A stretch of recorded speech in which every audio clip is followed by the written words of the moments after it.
നോമ്പ് തുറക്കുന്ന സമയത്ത് ശരീരത്തിന് കുളിർമയേകാൻ പറ്റിയ ഒരു പൈനാപ്പിൾ സ്ക്വാഷ് എങ്ങനെ നമുക്ക് വീട്ടിൽ റെഡിയാക്കാം.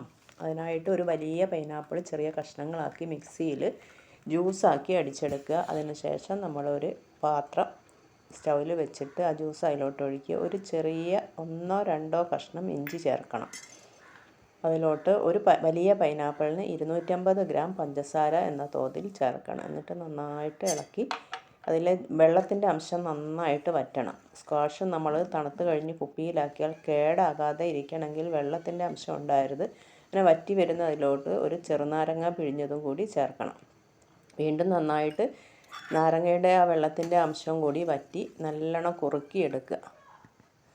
എന്നിട്ട് ഏകദേശം റെഡിയായി വന്നിട്ടുണ്ട്. അങ്ങനെ നമ്മൾ തണുക്കാൻ വേണ്ടി മാറ്റി വെക്കണം. ഒരു 5-6 മണിക്കൂർ പാത്രത്തിൽ കിടന്ന് തന്നെ നന്നായിട്ട് തണുത്തോട്ടെ.